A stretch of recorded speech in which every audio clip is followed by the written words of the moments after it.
Hello and welcome to this Valto webinar titled How to Successfully Adopt Copilot for Microsoft 365. So quick introduction. My name is Dougie Wood.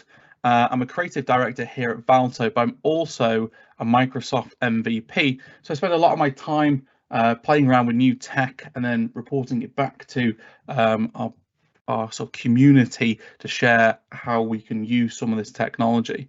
I'm also joined today by Chris from Microsoft. So I'll let you do the little intro, Chris. Sounds good. Thanks, Dougie. Chris Simmons. I'm a technology specialist here at Microsoft, based in Dallas, Texas, focused on all things low code. But for today, of course, that includes the Copilot Studio, the one tool to rule them all. So looking forward to the conversation today. Brilliant. Thanks, Chris.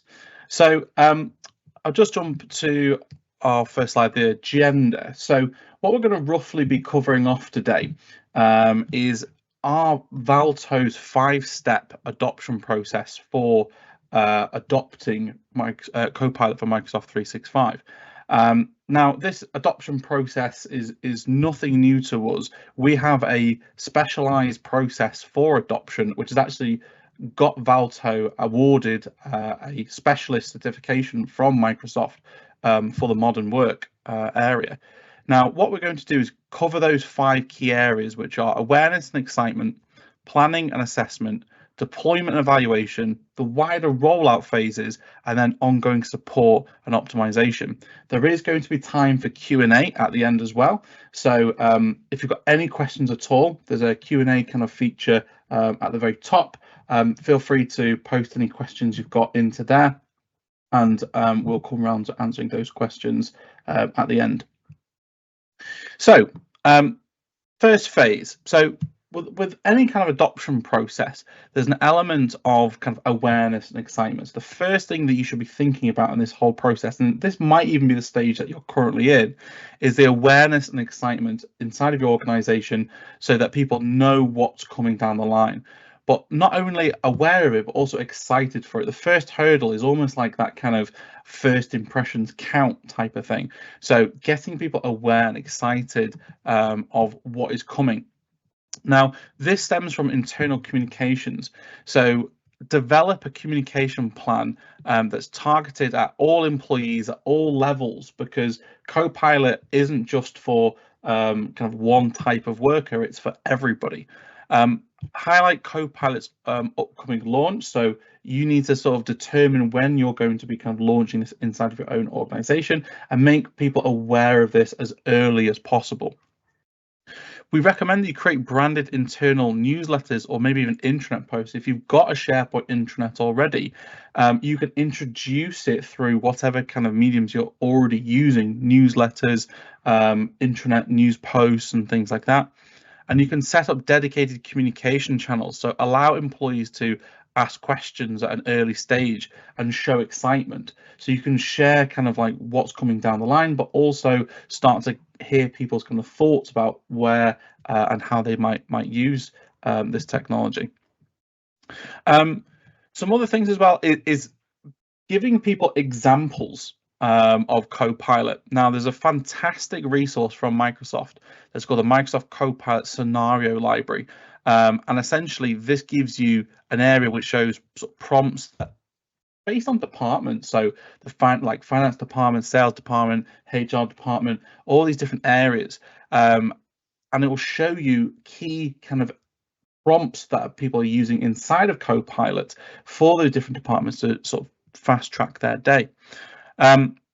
You can also sort of create almost like your own tailored scenarios to your organization's specific needs. And again, in those sort of channels we were talking about before, those communication channels, cherry pick some of those ones that you think are going to be really useful for your organization and share them via Teams, via your SharePoint news, via newsletters and things like that. As they create role-specific examples, so drill down into some of those areas and look for very specific types of prompts and things like that that you think that someone in a role, let's say, for example, in the sales department, you might have an account manager role within that, and what types of prompts is going to help that account manager help streamline their day. So first off, Chris, what do you think about that? What kind of resources and things like that do you recommend that people check out for kind of ideas at an early stage? Oh, there's some great resources out there, but crowdsourcing we find is one of the best. We actually had an internal program. If it makes you feel any better, even here at Microsoft, we had an internal program to help us find new ways to take advantage of the platform and the capabilities of Copilot for M365. You're really limited by your creativity, right? And a lot of it does come back to key. Following the key kind of guidelines for good prompt writing, right? The short answers or short prompts will get you something, but never a great solution. Giving it a little bit more context, giving it a little bit more information is going to be more helpful. So, there's all kinds of articles out there about prompt engineering, and so reading some of the basics isn't a bad thing, and just helps you learn more, but sharing with your colleagues and coworkers through any means, right? We've got a lot of collaboration tools. Dougie mentioned Teams. That's a great idea, right? We had a lot of internal conversations about tweaking of some of those prompts to get even better results. Brilliant.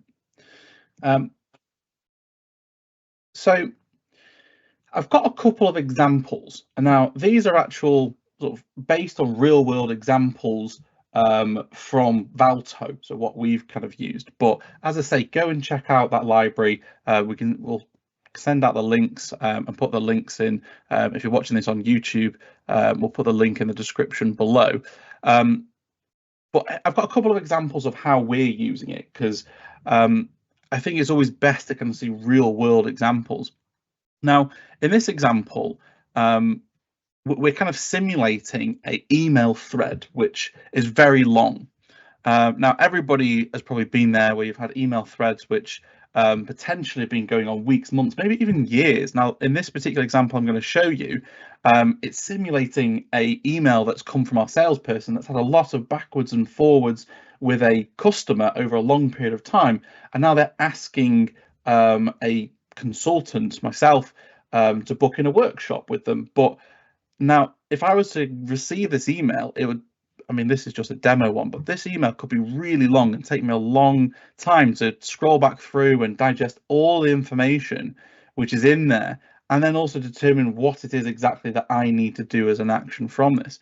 So instead, what we can do is we can use the summary by Copilot button across the top, and that'll actually give me a summary of what is being asked in the email. So you can see here, this is summarized to say that Joe Bloggs has reached out to Valto. Sam, who's our salesperson, has confirmed that this customer has purchased the Valto SharePoint workshop. Joe Bloggs has informed Sam that they can only do Wednesdays and Thursdays, and Sam's asked if I could book in that workshop. So very quickly, I've got the key context of what this email is about, and I know exactly what is being asked of me. It's to book in that workshop with this potential customer. So I'll just skip through this a little bit. Now, the next thing we can do inside of Outlook with Copilot is we could also draft a response. So with this, it's a little bit kind of like I've copied and pasted my answer in here, but I've put in, please write a response to Joe Bloggs below to ask to book in a 15-minute introduction call. And now what this is going to do is it's going to draft me a message, and I can choose how I want this message to kind of sound. So this is referred to as the tone that it's writing in. Now, it could either be very direct, it could be neutral, it could be casual, or it could be very formal. So depending on your kind of tone of voice or how you want to interact with that particular person that you're writing an email to, you can choose the tone of voice. You can also specify the length. So do you want it just be a short message, medium, or long? And I still don't know why Microsoft have allowed this as an option, but make it a poem. I always think that's a funny option. Hey, we got to make the workday a little fun sometimes, yeah. Right? So I think, to be honest, it's just Microsoft flexing just to show how cool they can make this. But you can see now it's now understood what I've asked it, and it's drafted me a message so I can say, hey Sam, thanks for forwarding this to me, I'm happy to book in the workshop, blah blah blah, and it's crafted me that message. I can also choose to tweak that message a little bit further if I wanted to. So if I want to make any changes to it, I can type in to say, please make this more direct, or please make this longer, for example. And I can also choose these kind of predetermined kind of prompts to speed that up a bit. In the real world, what you can also do is you can also ask it to take tones of voice of maybe companies or celebrities or anything you've kind of seen in the past before that you like the tone of voice. Now, I quite like there's an energy company that's called Octopus Energy, and I quite like in their marketing the way that they talk. It's very casual, it's very accessible, the language that they use. So I've in the past before said to Copilot, please make this sound like Octopus Energy, and it's rewrote a message that I was going to put out and made it sound very much like them. Also, you can make it sound like a celebrity. I quite like the way that Ryan Reynolds posts on social media. It's very quirky and very funny and jokey. So you can tell it to say, please take the tone of voice of Ryan Reynolds, and it will then put it into a lot more jokey kind of format. So there's plenty of ways that you can play around with that tone of voice. And I think in time, I'd expect that Microsoft will probably have even more customization options of tones of voice and things like that. Cool. So that is Copilot inside of Outlook. Now, another common area that is being used is in Excel. So here's again another real example from Valto. Now, when we have a SharePoint workshop with our customer, what we often do is we create a spreadsheet which lists out all the different SharePoint sites that we are going to create for our customer, the department that's going to own it, who the content owner is going to be that's going to own that content. And then what we're going to do is when we've had that kind of workshop with a customer, we're going to obviously write more of a formal report with our recommendations and things like that. So we can use Copilot now to drill into that data that we've captured during that workshop to say things like visualize the amount of teams or communication sites by department, and it can go off and it can create us a table of that data so we can quickly visualize based on this data set something, so we can see how many we've got more IT owned team sites, for example, than we do human resources.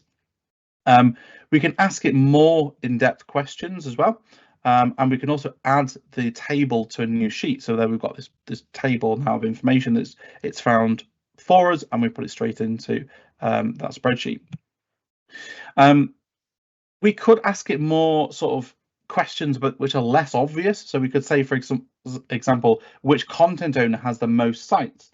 Now, this is a real kind of valid question because we don't want one particular person in an organization to have all the responsibilities to own every single SharePoint site. So we could see here that Derek has got 8 SharePoint sites, and it might go into our recommendations after the workshop to say that's probably too many SharePoint sites for one person to be looking after, maybe reduce it down. So we can use this to find things. For example, another example is which is the most common, a restricted SharePoint site or an open SharePoint site? And again, it's going to come back and say restricted. So again, in our kind of recommendations or at least findings, we can say there is more restricted SharePoint sites than there is open. So there's just very quick examples there of how we can use Copilot to drill into Excel. Now, I don't know about you, Chris, but I must admit I'm not that great with Excel and things like that. So I know there's a lot of people out there who aren't Excel experts now using Copilot to basically fast track all the learnings and things like that, so you don't have to know all these formulas and things like that. What's your kind of experience using this? Yeah, I haven't had the chance to play with it too much. The funny thing is that, and if you follow me on LinkedIn, you know I've said some things about Excel in particular, but you know most of my day is spent in Outlook and PowerPoint. So and Teams, of course. But yeah, we've seen a lot of customers do some pretty fun things as they've gotten access to the tool. Right, Copilot within Excel was a little bit delayed there, but got that out there and just really using it to do some rudimentary data analysis, much like what we were seeing here. So, there's so many cool things you can do in Excel and live in Excel. As we all know, Excel is the greatest ERP on the planet, and won't soon go away, despite my efforts. But there's a lot of great things to take advantage of your existing processes, and then as those can evolve into other technologies, right, and maintaining some of that Copilot capability in other aspects as well. So, Exactly. lots of opportunity there just to ask questions about large sums of data. Exactly, and something which actually was a bit of a limitation when I was actually showing this to our finance team internally in Valto the other day. I say the other day, a couple of weeks ago, and one of the things they flagged was that at that time, Copilot for Excel would only work if you had your data inside of a table. Now, there's a lot of scenarios with finance where they just have raw dumps of data and things like that, and they don't have them formatted as tables. Whereas actually today, this morning, it was announced that you don't have to have your Excel in a table, and Copilot will now work. It will understand that as long as you've got rudimentary kind of headers and things like that. It will actually understand that. And I tested it with finance and showed them, and they're really happy with that. So that's actually improved, like within the space of a week or 2 weeks or something like that. And this is the really fascinating thing about Copilot, is how quickly things move on. That something might be a limitation or might be not exactly how you want right now, but literally in the space of a week or so, it could be a totally different story. Yeah, no, 100%. There's that opportunity, right? I'm going to say something crazy, right? Microsoft is spending tons of money on this platform and product, right? We're doing a lot to make it better, and oftentimes sessions like this that we'll give and share feedback and opinions and best practices will change in a month or two, right? Or sometimes, as Dougie was just sharing, it could be a matter of days. So there's lots of advancements coming, right? That those structures, the Gen AI models are going to be a lot better with, some of those structured data, but helping it, right? Some of the things that we're doing behind the scenes to help these co-pilots do more things with generative AI and giving them insight and better prompts and kind of some of that prompt engineering on the backside to just help it understand those structures, right? Not a lot of us have even used tables in Excel's, very often, right? That's not something that most Excel files have. It's just generally structured, but we're not using the specific table object, and giving it that power and understanding is going to be really big win, which was also, if I may, just brief plug into the Copilot for finance. So, obviously Excel is finance's and accounting's favorite tool, of course. So, taking advantage of one is going to benefit the other, right? So seeing those advancements on the Copilot for Excel is certainly going to make the Copilot for finance even better, and vice versa. Yeah. And yeah, I suppose just to round up this point, as I already said, but I'm no Excel expert, and I found that this has just sped up the process of just, like, as I say, when you're trying to drill into a bit of data, previously you would need to know a lot about kind of pivot tables or formulas and things like that and whatever. And I would always spend my first 20 minutes Googling something to figure out exactly how I should do it in Excel or something like that. Whereas actually now with Copilot, I don't need to do that. I can just ask the question, just say, this is the information I want out of this spreadsheet, give it to me, sort of thing, and now it will. So that saved me easily, I don't know, maybe half an hour a week or something like that of messing around when we've got Excel spreadsheets. Absolutely. Cool. So at the final kind of example that I just wanted to show in this section was just around PowerPoint. So with PowerPoint, this probably, especially for the kind of the people who are creating proposals and presentations and information decks, training materials, things like that, this is going to be the biggest time saver for you. With PowerPoint, we can actually now create not only individual slides but full presentations using Copilot. Now we can either do this by giving it a prompt and saying, go and create me a presentation about whatever, just whatever random topic, and it will get that from the kind of the internet and build it up for you. Or we can actually say, go and create me a presentation from a file. So following on from the example I was talking about before about us doing a SharePoint workshop, we'd always create a report, but those can be very lengthy reports. somewhere between 5 and 10,000 words at times it can be, but we don't want to present that back to our customer in a meeting. So what we'll do is we can use Copilot, say, go and create me a presentation from that report. And what it will then do is generate us this presentation, which mostly it seems to kind of look at the main headers of the document. And I must admit, from my experiences, it will usually create more than what you need. So more the editing time is kind of removing and refining the kind of slides that it's created for you. But you can see here, it's already kind of like halfway through creating our report, and we can see a little progress bar at the bottom to show us it creating that file. And there we go. Now it's created as 32 slides from that workshop report. And then all it would be a case of doing is going through those slides and just determining which ones that I would want to use, which ones I'd want to remove, which ones I'd want to refine. So you can see here, it's pulled across like the agenda, the introduction, the workshop overview, the attendees of that, and I've pulled all of this through. So I can then refine this. It's also going to pull through things like tables and images and all these other kind of assets that are inside of that workshop report. So to me, I think this is really powerful because it saves me so much time. Literally something that would probably take me a full day now probably takes me not even an hour to do. We can choose to apply sort of color themes and palettes and things like that over the top of it. You can also tell it to kind of take the style of another document. So you can say, make it look more like this previous document and things like that. So you can use all these different prompts to speed up that process. But again, but this has saved me a lot of time. Oh, very much so. The best part about the Copilot for M365 and taking advantage of this capability throughout the M365 suite is the fact that it's got access to all this information, whether you're using internal or external. A really fun example, we hosted an event in Houston, Texas just last week talking about all things Copilot, and we actually, though we were focused more on custom Copilots, of course the conversation about Copilot for M365 came up quite frequently. And if you're familiar with the energy industry, right, there's a lot of talk about safety. It's a very common practice and a very important practice, of course. But there's always there's a lot of times where organizations will have a safety moment just as a part of a regular meeting. And so we made sure to incorporate that into that event because we were speaking with energy customers.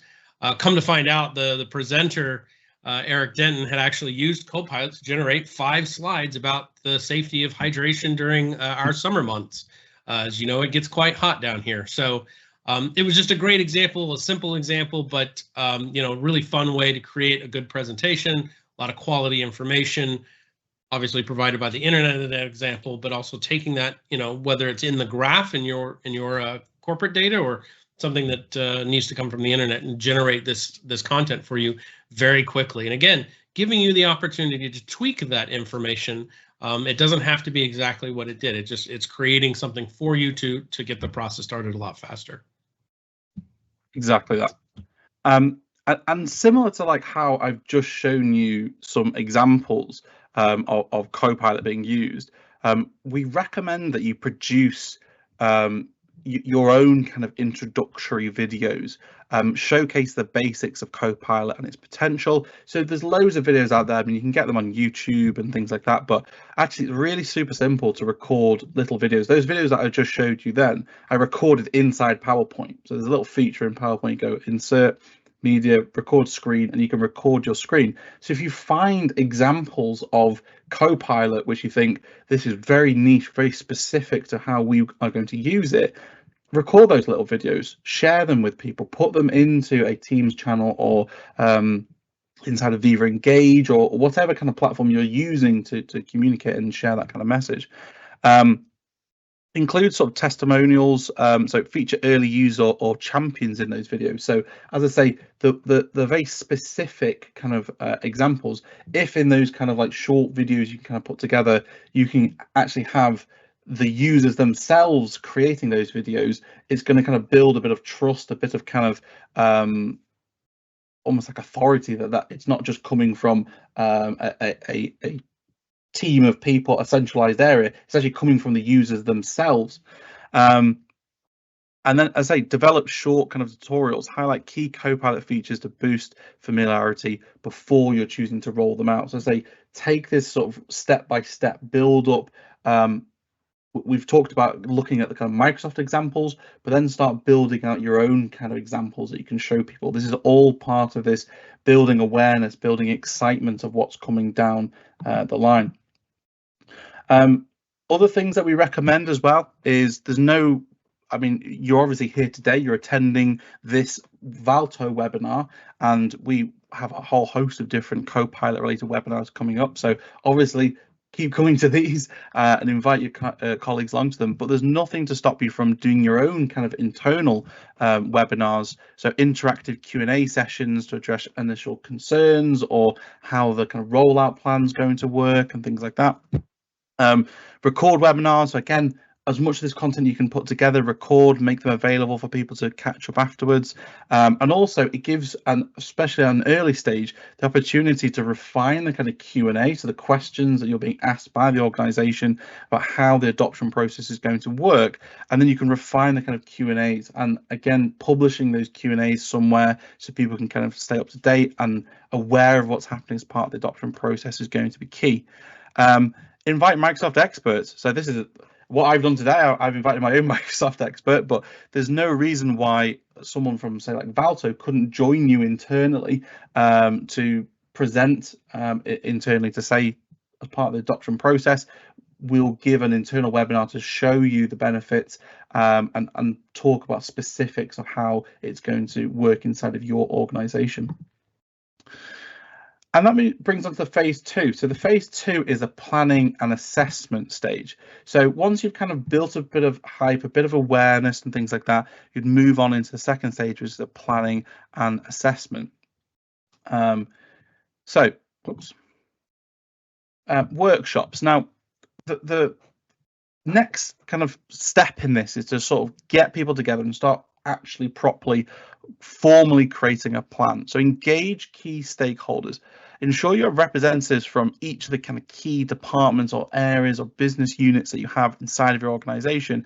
But typically you want to make sure that you've got the likes of HR, finance, and sometimes even IT can be forgotten about. We've been dealing with kind of organizations in the past where it's not actually the IT department we're dealing with sort of on our first interaction. So making sure the IT team are aware and linking them up into that kind of plan to make sure that everything is safe and secure. I'm going to come on talking a bit about security topics later on, but actually it's something just worth mentioning is you've got a representative of each of the kind of key areas coming to these workshops, and conduct multiple workshops. Map out how Copilot will integrate with current workflows. So what I would often do as part of a Copilot workshop is say to people, well, how could you even just aim to save 20 minutes per day? What could you do with Copilot to save you 20 minutes a day? And that is overall, obviously it's going to be a lot more than that over time, but just starting off, what is it going to be? Is it going to be summarizing emails, as we looked at before, is going to save you that 20 minutes? It could even be things like inside of using Copilot inside of Teams, you could ask it to summarize a meeting maybe that you've missed. So rather than, we thought we were advanced when you could record Teams meetings and then go back and then watch the recording of the Teams meeting if you're on holiday or something like that. Now it's even quicker than that, because now if a meeting's been recorded, we can use Copilot and we can get the summary of that, or even ask it questions and say, was I mentioned during this? Is there any actions for me? And you can quickly get up to speed. So that's a very easy 20-minute saving there. Consider what documents you create or review. So what documents are you creating on a daily basis or reviewing on a daily basis? And potentially that could be one of the ways that you are saving time. Lengthy email chains, as we said before, to summarize those kind of email threads. And as actually, it's important things to mention, though, when I say create and review documents, it might be that you're looking at documents. We've seen people using Copilot for doing things like when there's a tender that they have to submit, using Copilot to act as like a tender specialist, essentially, that reviews the kind of details of the submission form and then provides feedback on that. So the the Copilot can act as almost like a second pair of eyes to review something before you've even submitted it. So going back to that example before of SharePoint workshops, internally at Valto, when we do a SharePoint workshop as a consultant, I can't send my recommendations to a customer or the workshop attendees until I've had another consultant review my recommendations. But now what we're doing is we're using Copilot as a middleman to review our recommendations and proposals and make sure everything looks good before we even pass it to another consultant. So we're saving that consultant's time way more than 20 minutes. Probably we're probably saving them more like half an hour, because it's catching all the easy low-hanging fruit things first, and then rather than say consultant picking up 5 things that I need to change on that proposal, he's probably only picked up 1 or 2 things because Copilot's already provided recommendations for me. And then the final thing is outline a high-level project plan. So use those workshops to create a plan for Copilot adoption. What's that going to look like? I'm going to talk a bit about pilots and things like that in a moment, but you'll typically have pilot rollouts, full rollouts. What areas are you going to focus on first? And use that as a way of kind of scaling what this adoption plan is going to look like. As part of the workshops as well, you want to be looking for very specific departmental use cases. So collaborate with department heads. So identify specific pain points that Copilot can address. And as they get those kind of representatives from each department in there to help develop that roadmap out even further, I would try and prioritize the use cases. So when you're writing down these use cases, what it could potentially be used for, consider what the potential impact is going to be, and then come up with a priority sort of system to say this is going to be high impact, medium impact, low impact, for example. Consider the kind of ease of implementation. So how easy is this going to be to replace the existing workflow, whatever you're currently doing? What impact is it going to have to bring this in place, and what time saving? So if you were to have a guess of something, like for example, for us, we identified that the PowerPoint stage of our workflow of a SharePoint workshop, if you looked at that as a workflow, the PowerPoint was probably the biggest time saving that we could factor. So we prioritize mastering that bit first. And when we say find 20-minute savings a day, it's so that you can try and hone in on a certain type of task or a certain type of area of your work and get that perfect, get that nailed down, and then roll it out to other areas. So by prioritizing these, you can look for the biggest sort of time savers to get that return on investment quicker. Cool. So I say determining the return on investment, calculate potential cost savings. So increase productivity with Copilot. That's the ultimate game, end game here is to increase productivity. Estimate time saving. So look at those kind of tasks we were talking about prioritizing. What are the kind of repetitive tasks that you can use Copilot to improve? Identify revenue growth or efficiency improvement. So potential operational efficiencies and improvements. So things like, could you be drafting emails quicker? Could customer services be responding to incidents quicker by drafting up emails and things like that? Whatever it is, you want to be identifying the high impact tasks first that Copilot is going to be helping with, because at the end of the day, Copilot licenses, that they're not exactly cheap. So you're wanting to make sure you're getting that return on investment as soon as possible. And set objectives. So as part of these kind of workshops, set measurable goals.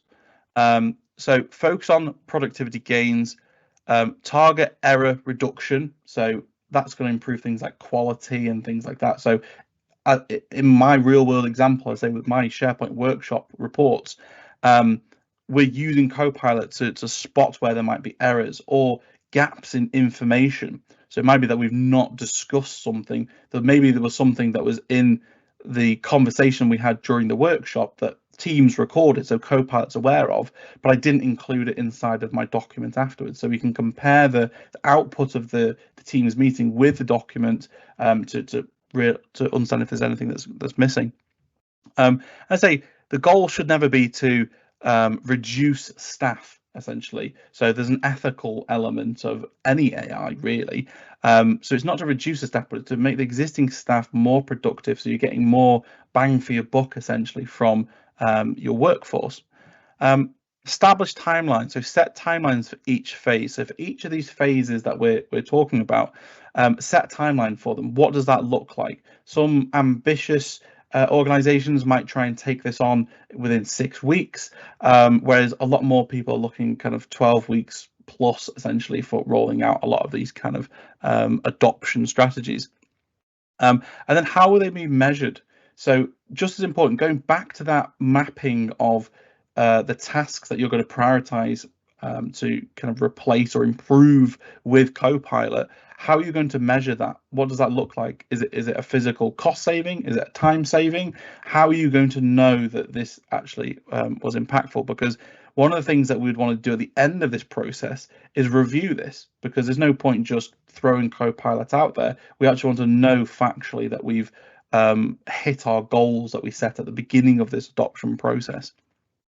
And align with organization goals, so ensure strategic fit with the kind of broader goals of what you're trying to achieve. So again, going back to that prioritization piece, if there's things that you can do which is going to get you closer to your organizational goals and mission strategy, maybe potentially move them up as a higher part of the overall kind of prioritization of those tasks. So just a bit about security then. So one of the other types of workshops that we would run during this phase is a security workshop. So this is to conduct security assessments, identify vulnerabilities related to Copilot integrations. I'll talk about a few kind of examples of that in a moment. But it's worth also mentioning that Valto offer a kind of security hardening, which is essentially like a 40-point check of your Microsoft 365 tenant, where we can kind of look over to see if there's any kind of vulnerabilities or any issues which might crop up if you were to sort of roll out Copilot over the top of it. It ensures compliance or adhere to data protection regulations, so that you need to make sure that you're not going to kind of get in trouble with your data officer, follow internal security policies, and implement security measures. So I'm just going to jump onto the next slide just to talk a little bit more about some of the common kind of security implications. One of the first things I would say, and of course I'm going to say this because I'm a SharePoint guy at heart, but preparing your SharePoint environment is really important before just kind of rolling out Copilot willy-nilly. Now, I've spoken to a lot of people who feel like they can't roll out Copilot until they're 100% ready in terms of every single SharePoint site, every single piece of data they've got is cleansed and perfect. That isn't the case. You can choose to kind of hide SharePoint sites or hide data you don't want to be exposed to Copilot, so that you can drip things through. So let's say, for example, if you had a HR SharePoint site which was perfect, published, and you're happy with all the information on it, but you've got a policies SharePoint site which is old and outdated and needs work, you can choose to hide that policies portal, SharePoint portal, from Copilot to allow you to keep moving forward without the risk of surfacing old data. Now, the reason why this is a potential security risk is because there might be areas of SharePoint which you don't quite realize that people have access to, but Copilot is going to be essentially acting on behalf of your users, and it's not going to see SharePoint and other kind of areas in the same way a user would. So if a user was to kind of ask a question to say something like, tell me about the secret plan from our board of directors or whatever, Copilot, if you've got access to a SharePoint site that you didn't realize you had access to, Copilot will know that, and it will go and get that information. So Copilot is only going to surface information that the user has access to. But what I'm trying to stress here is that there might be data that you don't know that your users have access to, but Copilot does know they have access and can surface it. So it's worth considering a review of your kind of SharePoint intranet, SharePoint sites to make sure that things that are confidential are truly restricted. So this comes from like a permissions review, so looking at the access levels and making sure that the people that you think have access, but the people that shouldn't have access don't have access to that data.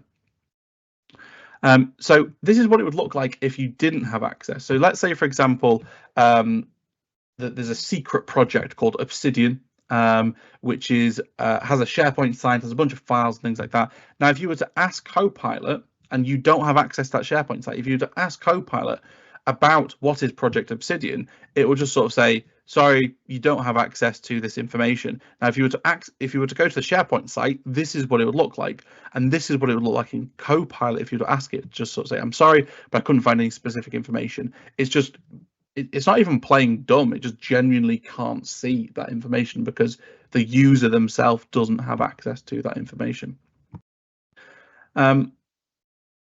Restricted search, as I say before, you can choose to lock down specific areas of SharePoint. So this is referred to as restricted search. So you can hide specific SharePoint sites from users that are using Copilot. A site might have a complex set of permissions that needs to be refined, or as it has some restricted information that you don't want anyone to be able to surface.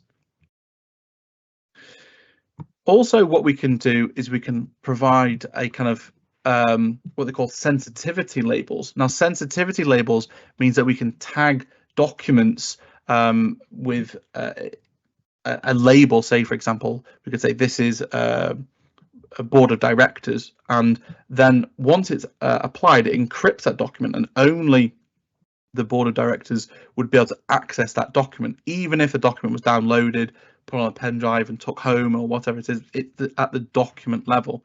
So sensitivity labels are another great way of kind of making sure that your data is not going to get exposed in ways that you're not expecting. And when it comes to Copilot, Copilot will respect those sensitivity labels as well. So if you were to create a document, for example, let's say, for example, we have document A, which is Project Obsidian, and it's related to something that's sensitive. It's marked as confidential with that sensitivity label that's confidential. And if we then go and create document B from the content which came from document A, it will automatically apply that sensitivity label to that document because it knows the content that it came from originally was marked as sensitive. So these are all things that are really useful to consider as part of that kind of security piece. And the final thing, as I say, is retention of data. Now, although it's not necessarily truly a security risk, it's still a risk that Copilot could surface out of date information. So it's very easy at the moment to have areas that people know, colleagues know, oh, we don't use that area anymore. We've not touched that for the past 5 years. We just leave it where it is. Now, the difference is humans might know that that is old information that we don't use anymore because we just have a verbal agreement that we don't use it. Copilot isn't going to know that. It's going to surface up information. So if you have, say, policies which are out of date, and then somebody was to go and ask and say, what's our holiday leave request policy, and it was to surface up something which was out of date, it's going to give information to people that's incorrect. So making sure you've got retention policies in place to tag documents with a label to say that this maybe needs to be reviewed every year or every 2 years or something like that, to make sure data stays fresh and up to date, to make sure that no old information is ever surfaced to people via Copilot. So I've waffled on a bit there, but have you got any thoughts, Chris, about kind of security, like kind of preparational stages that people would need to be thinking about during that phase? Yeah, absolutely. I think it's really, really important to consider this, right? We get a lot of feedback from customers about this with regards to, oh, you know, we've overshared potentially, or we're doing too much. And that's a common problem. That's okay.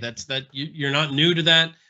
We've seen this come up a couple of times, and and having Valto and those support resources to help you come in and help address that. Microsoft has its products and solutions to address this. Microsoft Purview, for example, to help find drive sensitivity labels and stuff like that. If you've worked with anybody on the Microsoft side recently, we actually became, we use our own stuff quite frequently. As a Microsoft employee, I am one of many guinea pigs of all the things, and so we do a lot of this stuff internally as well. It's everything has a very secure sensitivity label implemented by default. And so when we try to share, even with our customers, that we have NDAs and all this other stuff, or even if it's just public information, we have to go through an effort to share it. And so I say that because that impacts the Copilot for M365 as well in a positive way, right? We'd rather undershare than overshare, right? So, take the time. There are solutions. It's not that, big of a, it's a big deal. I shouldn't say it that way, but it's not some massive overtaking that's going to take years to accomplish. We have the tools, we have the partners to help you deliver that kind of benefit. Exactly. The next stage would be the kind of pilot deployment. And this is where you'd want to select departments for a pilot. So typically it would only be the one department, but some large organizations sometimes choose 2 or 3. Choose pilot users as well. So include from each kind of, area essentially within that department, include 2 users that are essentially at different ends of the tech savvy scale, essentially. So have someone who's very tech savvy and have someone who's maybe not so tech savvy, because you're going to get different views, you're going to get different outputs from these different people. The person who's very tech savvy and very kind of like excited for all this sort of stuff is going to come up with loads of fresh new ideas and things like that. But also with someone who's not so tech savvy, who doesn't like using a lot of kind of technology and new products and new tech and stuff, they're going to help identify some of the things which other people might be concerned about, or some of the issues, so you can iron those out at an early stage. The pilot deployment should really mirror as closely as possible what a full rollout would look like, so that you can truly understand how it's going to work and almost like learn from it in a small scale. And then learn and document. So identify any technical issues early, anything that you need to be aware of, any hardware, anything like that that might need to be sort of improved, or anything that is kind of come out of the woodwork as part of the process that you might need to improve. Address user concerns promptly. So say from that pilot, gather as much feedback as you can, answer the questions, and then also update your kind of Q&A area that people might be looking at as well, to learn from that process. There's also a kind of, during that kind of pilot phase, you would want to be providing training. So really you want some hands-on training sessions focusing on real-world applications. Get some online training resources, explore Copilot features at your own pace, and follow-up training, so address issues or advance features based on feedback. Now, there is actually an offer Valto is offering at the moment, where we're going to get basically anyone who purchases or transitions 10 Copilot licenses to Valto will offer a free 3-hour training, which is hands-on training, directly to you for everyone who's got a license. If you've got 10 licenses already and you transition them to us, or if you purchase 10 licenses or more from us, then those 10 users or more will get free 3-hour training. And there's no other purchase that's required for this. So if you're at that stage where you're just about to sort of start a bit of a pilot, or you're just going to have a little play around with it, come and speak to us and we can make sure that you get some proper formal training which will help you get started using those licenses. The next part of this kind of pilot will be the evaluation and feedback. So set up feedback channels. So we see a lot of people using things like Microsoft Forms to kind of submit that kind of feedback at the end of, or during a pilot. Have focus groups, get that pilot together, have Teams meetings, discuss it. What are people using it for? Collect user experiences during that kind of pilot, and as they share that with the wider sort of community that's part of that group. create a community inside of Microsoft Viva Engage or a Microsoft team, depending on which platform that you're using, and post feedback and questions and get people using that, not just at kind of the iterations when you're having these meetings, but just throughout. So say, for example, a pilot might last, say, 4 weeks. During that process, you want people to be sharing ideas, and if people get stuck, that they're supporting each other through that process. So as at the end of that pilot, assess Copilot's impact on your productivity and user engagement, and base it based on those goals that we talked about earlier on. Incorporate feedback, so refine the deployment plan and address any gaps that you might have. Build out a champions network. So realize that I'm probably running out of time a little bit here, so I'm going to speed up a little bit. But build a champions network. Identify those key champions and start building support networks within departments. That's going to make it really a lot easier for that adoption process to take place, because people then have somebody in their own department that they can go and speak to, ask questions about Copilot and how that particular department is using it. Then phase 4 would be the wider rollouts. So very similar, but at a bigger scale. Select a department, readiness, basically select more. We would typically say don't go for a kind of big bang approach where you just then roll it out to everybody. Just do more kind of larger, kind of extended almost pilots at that point. So maybe pick 3 departments to roll it out to, and then sort of scale it as it gets bigger and bigger.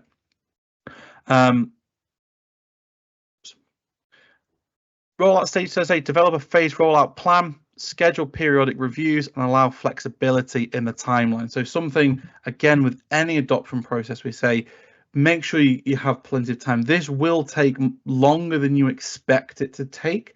So make sure there's flexibility in that timeline, and make sure you've got plenty of time to include iterative reviews of how things are going and looking at your goals and how you're progressing against those goals. So basically, as I say there, success measures to track the key performance indicators, regular review meetings, and adjust the rollout strategy as you go along. I'm just going to skip through onto the final phase, which is ongoing support and optimization. So consider having things like a dedicated help desk to address Copilot related queries. Now, this might be your champion super users and things like that you can filter them through before they hit your kind of IT support desk, because there'll be a lot of inbound questions and you don't want to flood the traditional kind of IT support desk. So finding a way to do that. Valto also offer outsourced support, and we can do that on a kind of almost like pay-as-you-go basis as well. Also consider having a knowledge base, so those FAQs, troubleshooting guides, best practices, all of that sort of stuff is in a centralized location, maybe a SharePoint site, for example, and always have a way of having a feedback mechanism, whether it be inside of Viva Engage or Microsoft Teams or Microsoft Form or whatever it is. Have some way that people can give feedback that's constantly being reviewed. As I say, feedback loop, regular communication with users, refine Copilot's features, and beta testing of new features. So I'm just skipping ahead here because I do want time to get to Q&A. So quick recap. So phase 1, awareness and excitement. It's important to get everybody on board at an early stage. Phase 2 is planning and assessment, where we conduct our workshops and we create our plan. We prioritize what is going to be the best return on investment for our organization. Phase 3 is pilot deployment and evaluation. And then we go into our wider rollouts. And then finally, at the end of the adoption process, we move into a support area where all of our learnings are moved into a knowledge base, and we have a support arm that's dedicated to looking at those things. Now, how can Valto help you with this? So I already mentioned before that we are offering free 3-hour training for anyone who's got 10 licenses. So they purchase 10 Copilot licenses from us, and there's no other purchase required. You don't need to purchase anything else. We can provide you that training. You can get in contact with us. After this, we'll be sending an email out to everybody, so you can get in contact with us to book that in. What we also are offering is a part of the kind of the first step on the ladder of an adoption strategy is to have a Copilot workshop. This is where we go through the kind of the introductions, get you familiar with Copilot. We talk about the preparational stages, the licenses that you're going to require, and the adoption strategy. So we go into full detail. Everything we've discussed today, as you can tell, we talk about, and that lasts a full day. So I've tried to boil down as much as possible into this 1 hour session, but we have a full day where we break that out, usually into multiple sessions, to talk about that. And that's only £1,500 at the moment. So get in touch with us, and then we offer fixed price strategy adoption strategy packages, which start at only £2,500. So we can help build that out for you and ensure that you adopt Copilot successfully. Cool. So I'm just going to jump into the Q&A now. See what questions we've got. So if you've got any questions at all, please feel free to add them to the Q&A section. There have been some great things brought up, and I think there was one topic in particular from Alicia to specifically ask about explaining Copilot in layman's terms, and that's such a fun question. When we talk about there, and this is a subject I'm very passionate about in the sense that there is the Copilot for M365, which is one of our primary first-party Copilots. There are other first-party Copilots, right? The Copilot for sales, Copilot for service, finance, security, et cetera, et cetera. And those are great add-ons to help you with very specific workloads, within your organization. Then there are in-product Copilots, right? And so those in-product Copilots are things like, again, I cover a lot of the Power Platform. So inside Power Apps, for example, there are Copilots to help you create a Power App. And that is part of the product, comes within the product. It's simple as that. And then there's the opportunity to create custom Copilots that have nothing to do with either of the two of them. And so, this Copilot is really meant to be your virtual assistant in various ways and for various purposes. And some of those are more focused, right? When you buy Copilot for sales, that includes the Copilot for M365. Or you can, if you already own Copilot for M365, you can scale up and also add Copilot for sales to that.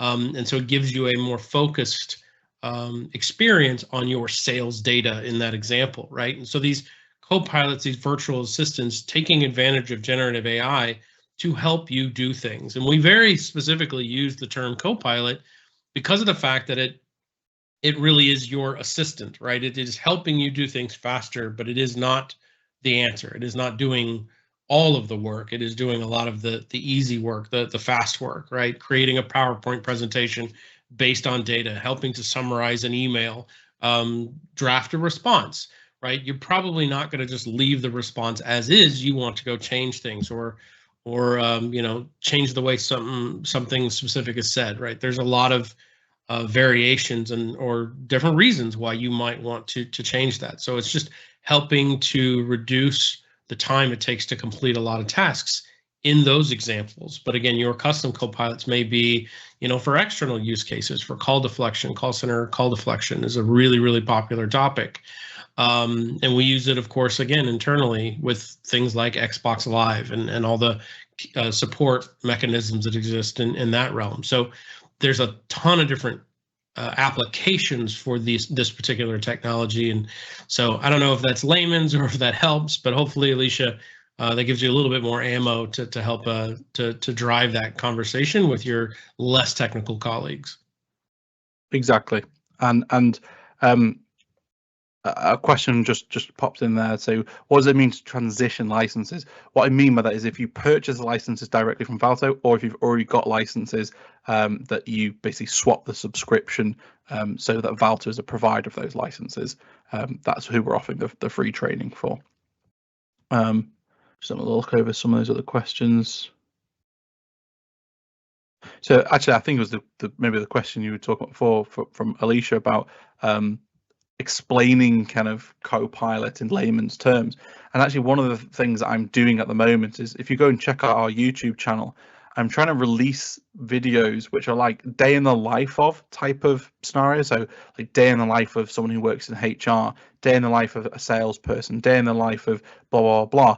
and showing almost like real world cases, because in reality, the end users don't really need to know how all of this is going to work and how it's all licensed and how all the sort of tech jargon and stuff, elements of it. What they really are just going to care about is how is this going to change the way that I work, or more importantly, how is this going to improve my day-to-day life? How is it going to make things easier for me? So you can show them real world examples of Copilot using things like those kind of day in the life of videos, and Microsoft have been publishing some great like PDFs and things like that. As I say, in that use case library, there's loads of kind of scenarios and things like that which that they're putting out, and I believe that they're going to be putting out industry specific examples soon as well. If you go check that out, there's loads of examples on that. As I say, on our YouTube channel, we've got loads of examples of day in the life of use cases and things like that as well. Cool. So I'll look over. Was there any other questions that you thought was interesting, Chris, that you wanted to touch on? Does that incur extra cost from Kim? I wish I could clarify what extra cost are you referring to? Maybe the transition. Maybe that was a follow-up to the transition. Short answer is probably not no, as part of the transition. A lot of the cases, one of the questions we do often get asked about with Copilot licenses is the kind of 12-month commitment element of it. But you can, what they refer to as co-term licenses, which basically means you can pin them on the back of your existing Microsoft 365 licenses. So if your subscription, say for example, only has 3 months left on it, you can pin those licenses on the back of existing subscriptions. So if you've got any questions about that, or you wanted to reach out, say, just email hello@valto.co.uk. We can speak to you, we can find out about that, and we can discuss options that you've got surrounding that as well. Transition. Yeah, that was that was Kim's question. Cool. Was there anything else from you, Chris, you wanted to mention before we wrap up? I don't think so today. Follow us on LinkedIn. We're always talking about stuff. If you're going to be in Vegas in a couple of weeks for the Power Platform Conference, I imagine the word Copilot will be said every second, if not more often. So come find us.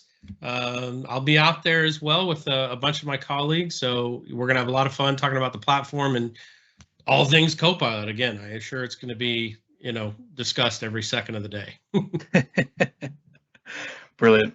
All right, well, thank you very much for joining. I say this recording we're going to put out onto YouTube after this, and then we'll send out a link to everyone afterwards as well. Thank you for joining.